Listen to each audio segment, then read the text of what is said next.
Welcome to Neos Academy. Please do like, share and subscribe. இதுவரைக்கும் monetary policies, banking and ஃபினான்ஸில் இருக்கக்கூடிய key டேர்ம்ஸை பற்றி பார்த்துட்ருக்கோம். இந்த செஷனில் the limitations of monetary policy. What are the hindrances faced by RBI to curb inflation? What are the solutions to curb inflation? What are the committees appointed to get their recommendations? மிக முக்கியமான ஊர்ஜித் கமிட்டியோட ரெக்கமெண்டேஷன்ஸ்லாம் என்ன, and how much it was adopted by the then governor RBI, and what are the challenges faced by RBI to curb inflation, monetary policy, accountability in India. இதை பற்றியெல்லாம் இந்த செஷனில் பார்க்கலாம். Limitations of monetary policies. இதில் what are the problems and limitations, hindrance faced by the RBI அப்படிங்கிறத பற்றி பார்க்கலாம். நம்ம இந்தியாவில் it's a very big country and more population. அதனால் பேங்க்ஸ் பார்த்தீங்க அப்படின்னா ரிசர்வ் பேங்க்கு மேலே டிபெண்ட் ஆகிறத விட பப்ளிக் மேலே தான் அதிக டிபெண்ட்டாக இருக்காங்க for their capital.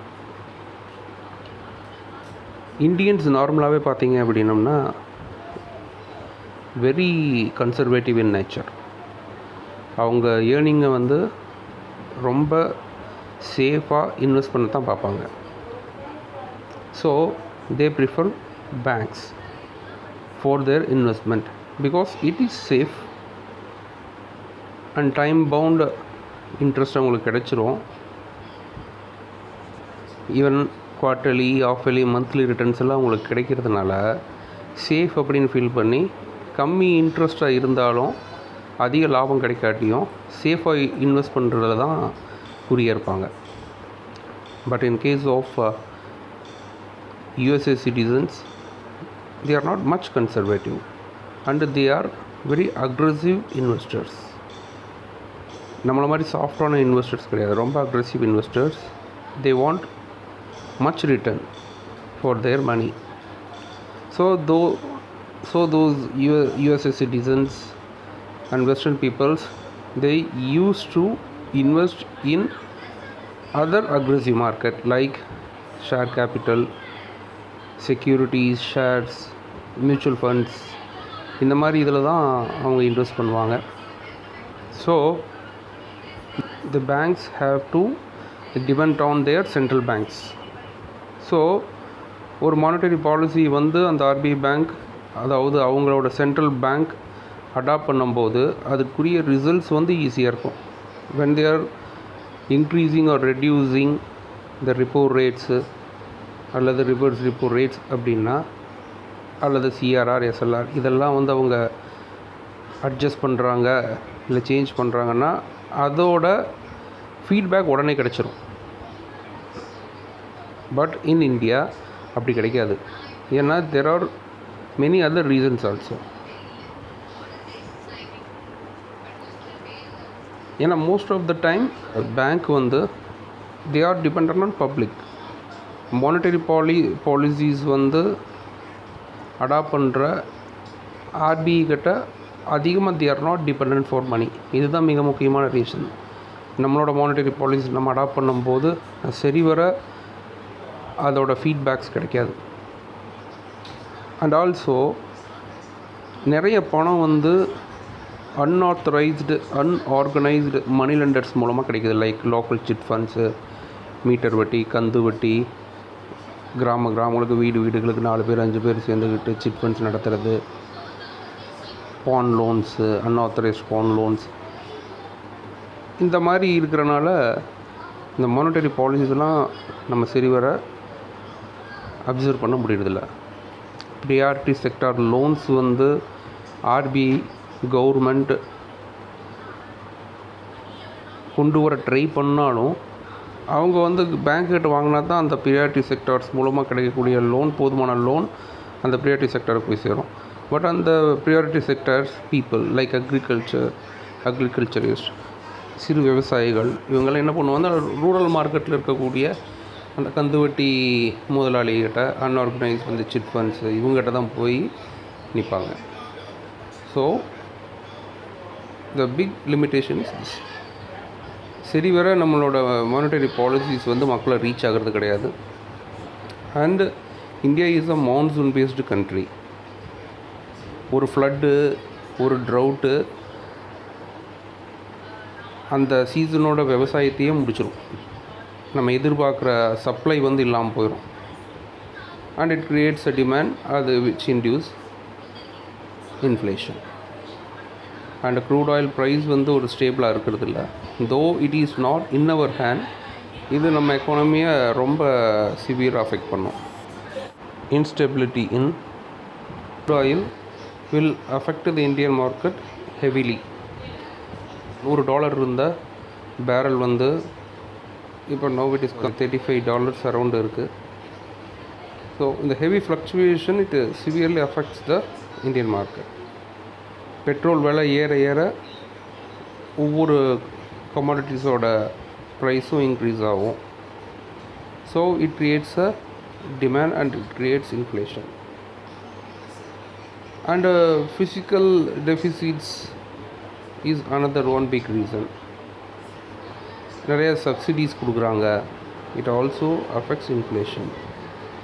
And some schemes like மரேகா, இந்த ரூரல் எம்ப்ளாய்மெண்ட் கேரண்டி ஸ்கீம், இதில் வரக்கூடிய பேரோல்ஸ், 100 நாள் வேலைவாய்ப்பு திட்டம், இதில் நிறைய பேரோல் நம்மளோட அமௌண்ட் வெளியே போகுது.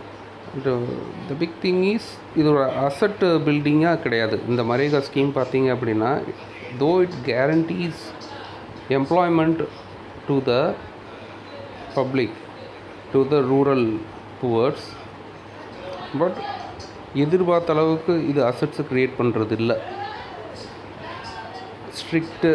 ஸ்ட்ரிஞ்சன் டார்கெட் கிடையாது உங்களுக்கு. இன்ஃப்ராஸ்ட்ரக்சர் பில்ட் பண்ணுறதுக்கு ஒரு செக் டேமோ இல்லை சம்திங் ரூரல் இன்ஃப்ராஸ்ட்ரக்சரை டெவலப் பண்ணுறக்கூடிய டார்கெட் உங்களுக்கு கொடுக்கப்படல.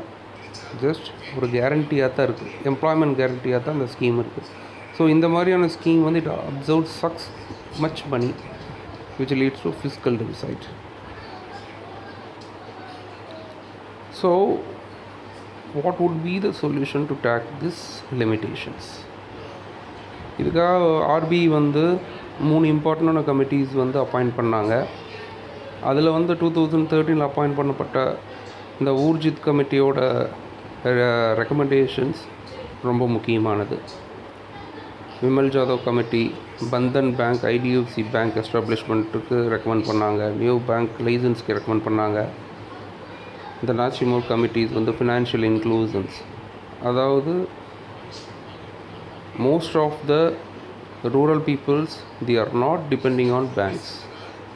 ஸோ ஃபினான்ஷியல் இன்க்ளூஷன் இருந்தால் மட்டும்தான் ரூரலை வந்து இந்த பேங்கிங் சிஸ்டம் போய் சேர்ந்தால் மட்டும்தான் அவங்க வந்து கரெக்டாக பார்ட்டிசிபேட் பண்ணுவாங்க. இந்த ப்ரியாரிட்டி செக்டர் பெனிஃபிட்ஸ் எல்லாம் அவங்கள போய் ரீச் ஆகும். ஸோ இன் நாச்சிமோர் கமிட்டி இதில் ஃபினான்ஷியல் இன்க்ளூஷனை பற்றி they have recommended and it was adopted. இந்த 3 கமிட்டியில் மிக முக்கியமானது வந்து ஊர்ஜித் கமிட்டி ரிப்போர்ட் 2013 அப்பாயிண்ட் பண்ணி 14 we got the results. அந்த இவங்க அப்பாயிண்ட் பண்ணப்பட்ட அந்த டைமில் பார்த்தீங்க அப்படின்னா இந்த சிபிஐயோட இந்த இன்ஃப்ளேஷன் சம்திங் அரவுண்ட் 10% பக்கம் இருந்துச்சு. ஸோ இந்த ஊர்ஜித் கமிட்டி ரிப்போர்ட் ஆஃப்டர் ஏ எலாபரேட் ரிசர்ச் சர்வே அவங்களோட ரெக்கமெண்டேஷன்ஸோடு வந்தாங்க.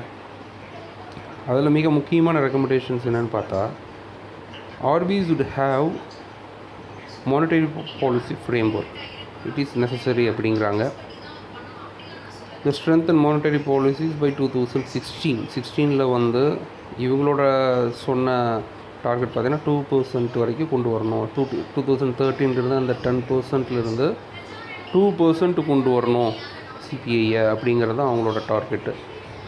பட் அதை அச்சீவ் பண்ண முடிஞ்சுது அப்படின்னு கேட்டால் கிடையாது.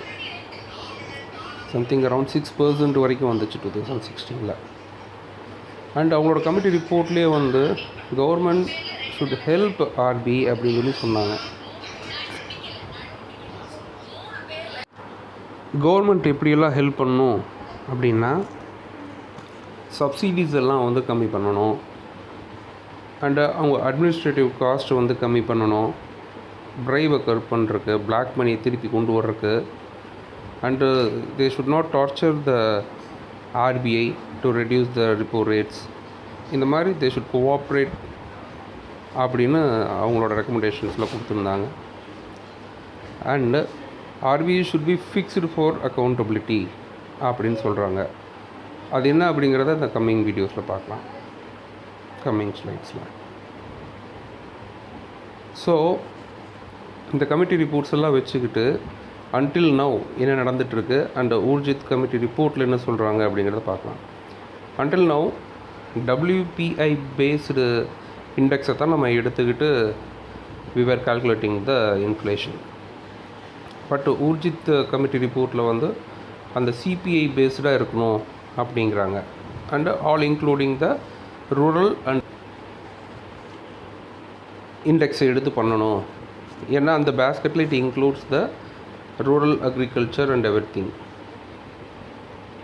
அண்டு WPEயில் பார்த்தீங்க அப்படின்னம்னா they are not considering the service sector. But ஜிடிபியில் 60% பார்த்தீங்கன்னா it depends on the service sector. பட் in case of CPI it is considered. அப்புறம் வந்து no specific number targets. இதுக்கு முன்னாடி அன்டில் நோ எந்த 2013 வரைக்கும் எந்த டார்கெட்டும் கிடையாது. சும்மா இதை அச்சீவ் பண்ணணும், அதை அச்சீவ் பண்ணணும், க்ரோத்தை ஸ்டடி பண்ணணும், இப்படி தான் இருந்துச்சு ஒழிய இத்தனை பர்சன்டேஜ் 2% டார்கெட் வச்சுக்கணும், இல்லது 2 to 4% இருக்கணும் அப்படிங்கிற அந்த இது வந்து கிடையாது. மல்டி டாஸ்கிங்கில் பார்த்தீங்க அப்படின்னா மல்டி டாஸ்கிங் இன்ஃப்ளேஷன் ஃபைட்டிங்காக தான் இருந்துச்சு. No specific target. இந்த இன்ஃப்ளேஷனை ஸ்பெசிஃபிக்காக வச்சுக்கிட்டு ஃபைட் பண்ணல. அப்பார்ட் ஃப்ரம் இன்ஃப்ளேஷன் மல்டி டாஸ்கிங்காக வச்சுக்கிட்டு தான் நம்ம பண்ணோம். ஜிடிபி க்ரோத் இருக்கணும், எம்ப்ளாய்மெண்ட் க்ரோத் இருக்கணும் அப்படின்னு சொன்னமே ஒழிய இந்த வருஷத்துக்கு இவ்வளோ டார்கெட் வச்சுக்கணுங்கிறத பற்றி நம்ம சொல்லவே கிடையாது. ஊர்ஜித் பட்டேல் ரெக்கமெண்ட் பண்ண அந்த சிபிஐ பேஸ்டு இதில் பார்த்தீங்க அப்படின்னம்னா நிறையா கண்ட்ரிஸ் அதை அடாப்ட் பண்ணி சக்ஸஸ்ஃபுல்லாக வந்திருக்காங்க. அதில் பார்த்தீங்கன்னா மெக்சிகோ, சவுத் ஆஃப்ரிக்கா, இஸ்ரேல் இவங்கெல்லாம் வந்து same system, similar system of CPI based கால்குலேஷனை வச்சுக்கிட்டு தே ஹவ் சக்சீடட். அண்ட் இந்த ஊர்ஜித் கமிட்டியில் வந்து they want to set a time frame. அவங்க கொடுத்த target 2016 they should plan to bring the CPI to 2% அப்படின்னு சொல்லி சொன்னாங்க. அண்ட் அவங்க கொடுத்த ஒரு ரெக்கமெண்டேஷனில் எப்போவுமே ரிவர்ஸ் ரிப்போ வந்து should be more than CPI அப்படின்னு சொல்லி சொன்னாங்க.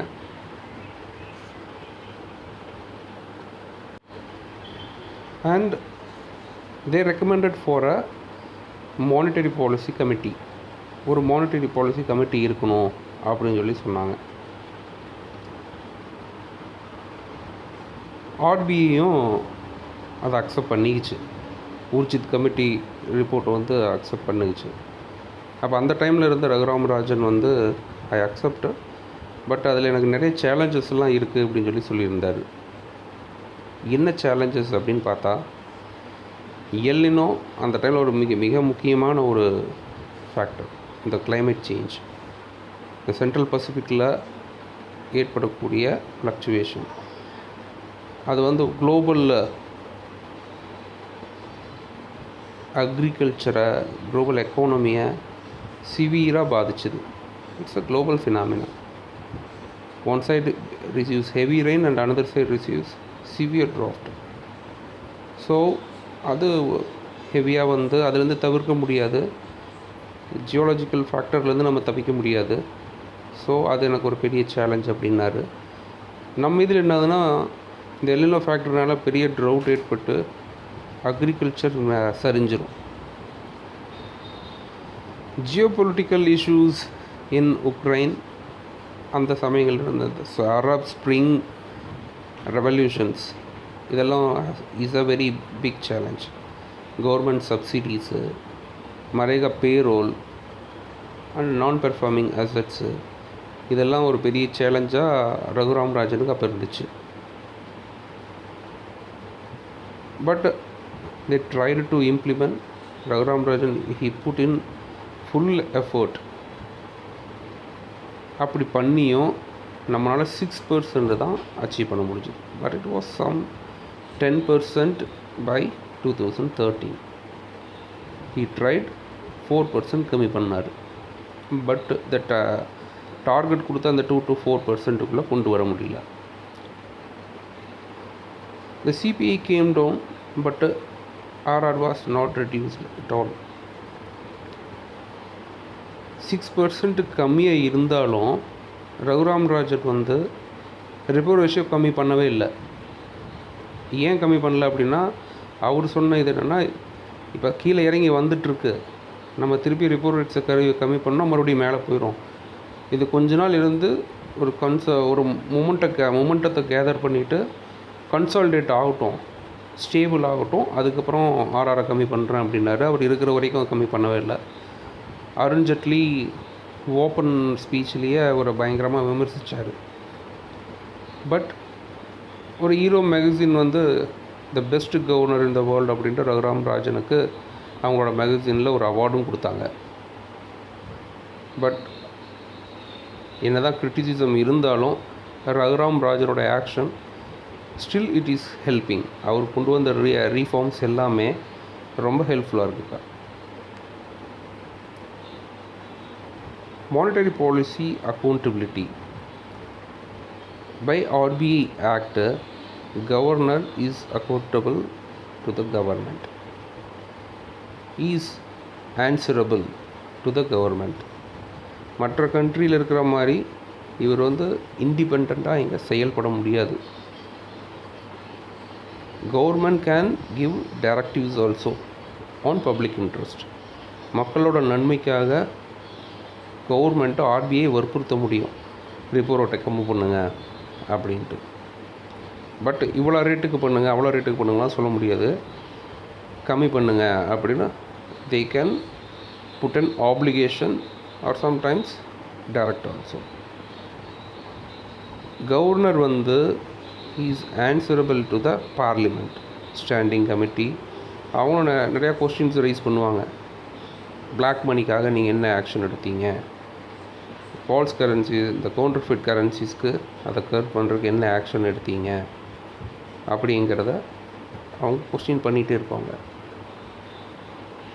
The governor has its own power to fix rates, though there is an advisory committee in RBI with the deputy governors. இருந்தாலும் RBI கவர்னருக்கு நிறைய டிஸ்கிரிப்டிவ் பவர்ஸ் இருக்குது. he can fix his rates with his discretionary power. Advice கேட்டாலும் அவர் இஷ்டத்துக்கு அதை change பண்ணிக்கலாம், just like a veto power of president. So this small video, I think it might have helped you to understand about the accountability and the limitations of monetary policies to be implemented in India. In the coming session, evolution of banks and nationalizations of bank எப்படி வந்துச்சு, and development of banks after liberalization, and what are the reforms imposed, and other NPA related issues இதை பற்றிலாம் பார்க்கலாம். So stay tight. Thank you. Bye bye.